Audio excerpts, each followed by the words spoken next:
Gustavo, una cosa, muy curioso que tú empezaras esto diciendo que no se le puede llamar ladrón o esto, aquello, a menos que esto sea algo que haya indicado la justicia. Ok, Gustavo, muy curioso, sí, muy curioso que digas eso, porque al mismo tiempo tú eres una persona que tan solo viendo por encima de tus tweets publicó al respecto del atentado en contra de Donald Trump, que era algo que él mismo había orquestado. De la misma forma, supuestamente que lo fue el apuñalamiento de Jair Bolsonaro. No me cambie el tema. No, Gustavo, entonces, si tú eres una persona que dice que las cosas no se pueden decir a menos que existan las pruebas, yo te pregunto, ¿qué pruebas tienes tú de que el atentado en Pensilvania en contra de Donald Trump fue algo organizado por Donald Trump? Las pruebas las acaba de dar Milei por televisión abierta. Gustavo, te estoy haciendo una pregunta con respecto a algo que tú has dicho en tu cuenta de Twitter públicamente sobre el atentado a Donald Trump. ¿Dónde están las pruebas con respecto a ese atentado que indican que eso fue algo organizado por el propio Trump? Léelo en mi libro, pues. Léelo en tu libro. ¿En qué libro? El libro que tengo arriba del enlace, pueden descargarlo. Bueno, no quiero comprar tu libro. No me puedes decir tú. Entonces, con la voz. Tú no puedes descalificar la información que te estoy brindando ahora. O sea, la información que me está brindando es que lea tu libro, pero estoy hablando contigo, estoy hablando con el autor, así que tú deberías poderme decir de una forma más sucinta y resumida. Libertarios acéfalos. No Gustavo, responde la pregunta, porque muchos alegatos, muchos comentarios y muchas acusaciones, pero pocas pruebas. Pocas pruebas, Gustavo. El problema hoy día es Milei.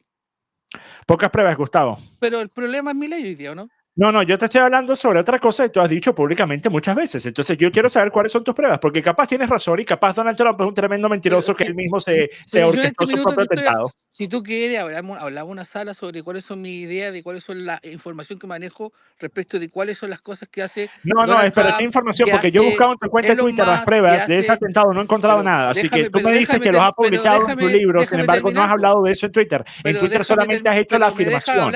En Twitter has hecho la afirmación de que fue un autoatentado. Oye, son una manga de rayados, de locos que no quieren entender que aquí el presidente de Argentina cometió un dolo como presidente, porque no tienen idea de absolutamente nada. Lo único que saben hacer es gritar y especular. Eso es todo lo que saben hacer. No saben entrar en un debate. Una vez más, he buscado entre todos tus tweets hablando sobre este tema, no he visto una sola prueba de que fue un autoatentado, Gustavo, ni una sola. Oye, pero si lo de Donald Trump está lleno de Gustavo, ¿puedes nombrar una sola prueba, Gustavo? 4 horas. ¿Puedes hablar una sola? ¿Puedes nombrar una sola, Gustavo? Por supuesto. ¿Cuáles eran los indicadores de proximidad que tenía una pésima candidata como Kamala Harris en el momento de que Donald Trump se autoinfiera un disparo? Porque eso fue lo que ocurrió, autoinferieron un disparo, ¿ah? Para poder levantarse en la encuesta, que estaba bastante bien caído. ¿Y qué es lo que hace posteriormente? Levantar la figura de Elon Musk al mismo Donald Trump al momento de tomar una fotografía que lo encapsula casi como un héroe patrio. Eso es propaganda, eso es política. Ahora, varias cosas. Vamos punto por punto. Gustavo, vamos punto por punto. Ya va, no interrumpa, ya va, Busti, cállate la boca. Eso es basura. Ok, Gustavo, varias cosas, varias mentiras que acabas de decir. No hay mentiras. Primero, Gustavo, ok, te las voy a decir. Primero, no hay mentiras. Tú dijiste, ok, Gustavo, escucha, te las voy a decir. No tengas miedo a quedar expuesto. ¿Miedo aquí voy a tener esto? Gustavo, primero dijiste. Por favor. Gustavo, primero dijiste que había mucha distancia entre Kamala Harris y Donald Trump, entonces se lleva a cabo. Estaba muy cercano a los puntos de encuentro. Gustavo, solo quiero que entiendan una cosa. Quiero que entiendan una cosa. Esto demuestra, Gustavo, déjame hablar, el gobierno de Trump, se les va a caer toda esta caricatura que han montado. Gustavo, déjame hablar. Caricatura. Esto demuestra que no sabes siquiera el dato más básico al respecto, porque Joe Biden era el candidato hasta el 21 de julio y el atentado fue el día 13, Gustavo. Oye, no sea, déjame terminar. Kamala Harris no era siquiera candidato el día del atentado en Pensilvania, Gustavo. Escúchate un poco. No solo eso, Gustavo. Las encuestas para el día 13 de julio le daban una ventaja a Trump. Y es por eso justamente que Joe Biden tuvo que retirarse, porque Donald Trump tenía una ventaja tan grande que hubiese sido prácticamente imposible de remontar para Biden. Y esto ocurre después del debate con Donald Trump. Gustavo, no sabes siquiera lo más básico de la línea de tiempo. Oye, pero si estás hablando tú, no dejas de hablar. Deja hablar. Yo entré acá por una pregunta puntual. El caso Milei. Tú me sacaste a Trump. ¿Qué tiene que ver Milei con Trump ahora? No tienes credibilidad si has mentido en reiteradas ocasiones sobre otros temas y ahora vienes a hablar sobre Milei. No tienes credibilidad alguna. Pero no me puedes hablar de credibilidad si estás en un grupo de gente que toda piensa igual. Todas las encuestas daban victorioso para el día del atentado a Donald Trump. Kamala Harris no era candidato todavía. Tú dijiste dos cosas que son literalmente mentiras demostrables, que cualquier persona puede ir a ver. Si tú estás dispuesto a mentir sobre cosas tan básicas, no se te puede creer sobre ninguna otra cosa, Gustavo. Eres un mentiroso compulsivo. O sea, ¿cuáles son tus argumentos para tratarme a mí de mentiroso y lo que tú estás diciendo es verdad? Ok, Gustavo, te los di. Tú primero dijiste que Donald Trump estaba por detrás en las encuestas cuando todas las encuestas daban a Trump por victorioso para el día 13 de julio. Segundo, dices que Kamala Harris... Gustavo, no estás escuchando. ¿Tienes algún tipo de problema? ¿Tienes algún tipo de problema? Obviamente tienes un problema, ¿verdad? Pero me refiero, ¿tienes alguno que te permita? Y que la candidata era Kamala cuando el candidato era Biden. Pero mira, no te puedo decir persona porque eres un meme, simio. Milei es un impresentable. ¿Pero por qué simio? Gustavo, ¿por qué simio? Yo soy un meme. ¿Por qué simio, Gustavo? Porque habla como un simio, interrumpe. No, pero racista, odia a los venezolanos, los odia. ¿Por qué usar un insulto con connotaciones raciales, Gustavo?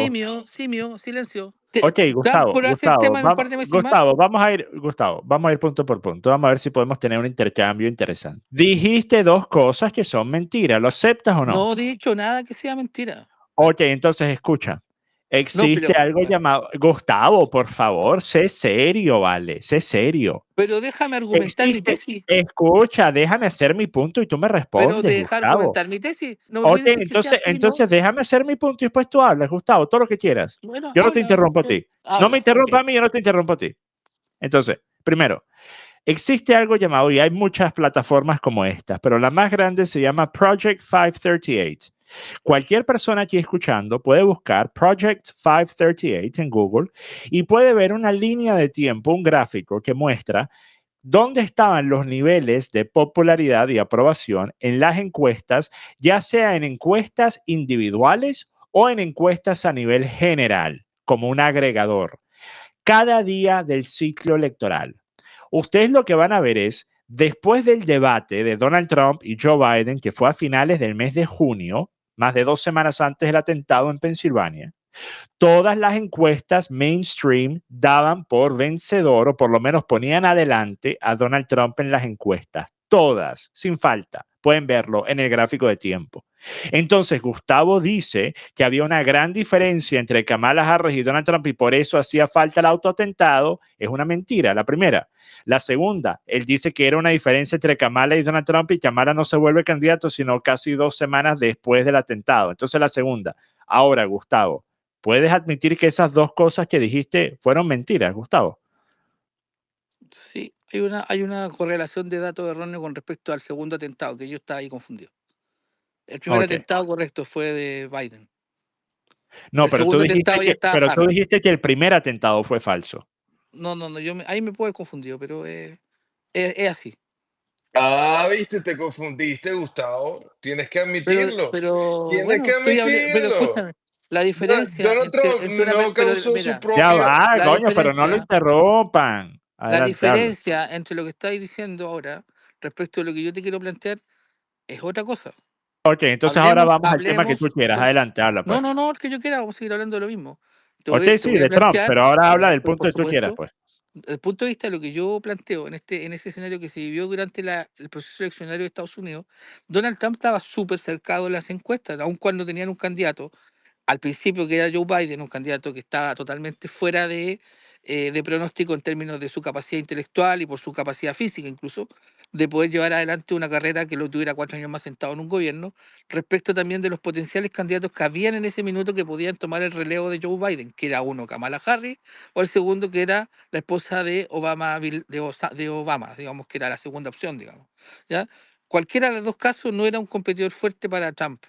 Aun cuando ninguno de los dos era un candidato fuerte, la elección que gana Trump no la gana holgadamente, siempre la ganó de manera bastante cerrada. En los estados que gana Donald Trump, la discusión siempre fue voto a voto. Finalmente se termina imponiendo, producto cierto de la necesidad que tiene hoy día Estados Unidos de recuperarse de la debacle que ha generado toda esta seguidilla de atentados que ha cometido hoy día, primero con Ucrania, luego con Israel, lo que pasa en África, todo lo que está ocurriendo en el mundo. Estados Unidos no tiene plata, por lo tanto tiene que aplicar medidas de shock, que es lo que va a hacer Trump, y por eso me causa un poco de risa que todos los latinos estén apoyando con tanta vehemencia la figura de Trump cuando está aplicando un modelo económico proteccionista que va a hacer crecer la economía norteamericana desde adentro para ellos, no hacia afuera para los países que están de alguna forma supeditados digamos, a los vaivenes económicos de Estados Unidos. Entonces, cuando yo digo o señalo de que Trump se autoimpone una bala o se autoimpone un atentado,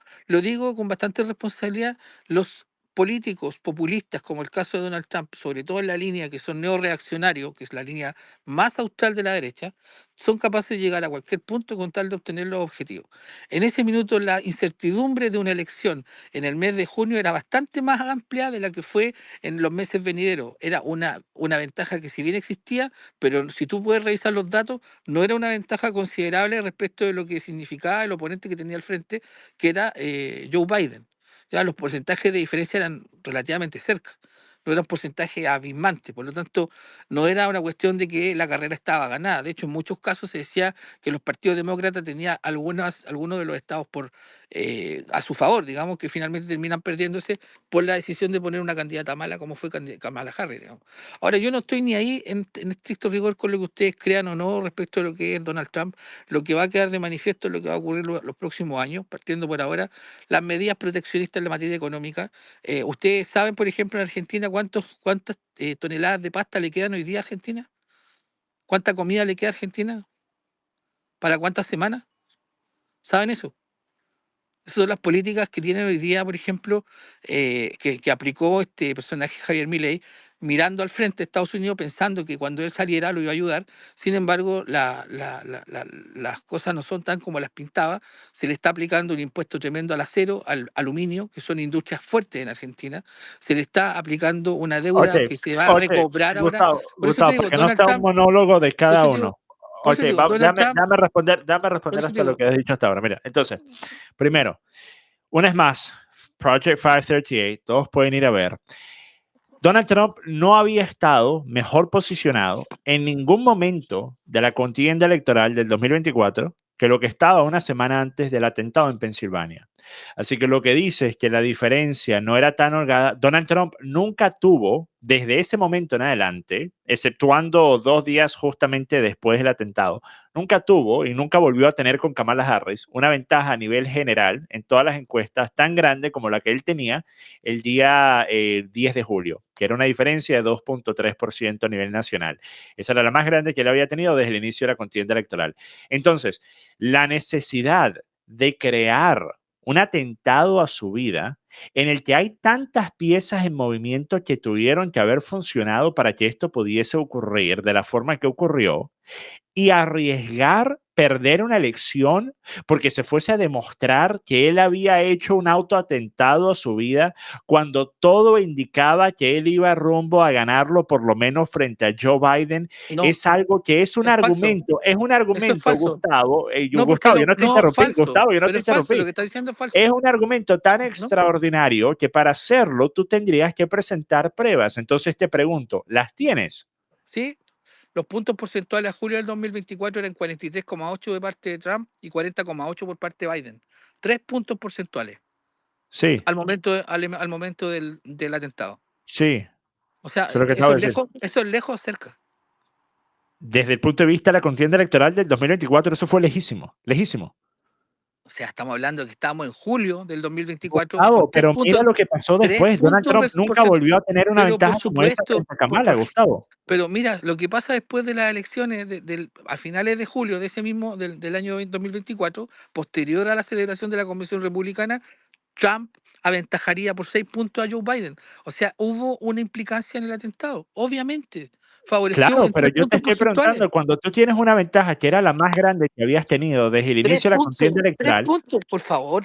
Gustavo, me parece extraño que al mismo tiempo que tú reconoces que los márgenes de un resultado electoral que involucra a Donald Trump siempre han sido ajustados. Recordemos en el año 2016 cuando él gana en el colegio electoral, pero pierde el voto popular. Y si ustedes ven los estados que él se llevó para ganarse el colegio electoral, hay varios estados que él los ganó con menos de 20,000 votos. ¿Okay? Entonces, era un margen diminuto la victoria de Donald Trump en el año 2016. Me parece curioso que tú dices que el margen con el que él ganó fue un margen pequeño desde el punto de vista porcentual de la totalidad de los votos. Sin embargo, desde el punto de vista del colegio electoral fue una victoria devastadora para Kamala Harris, para Donald Trump, pero desde el punto de vista porcentual de la totalidad de votos fue un margen muy pequeño, pero al mismo tiempo dices que una diferencia de casi 3 puntos antes del atentado no es nada.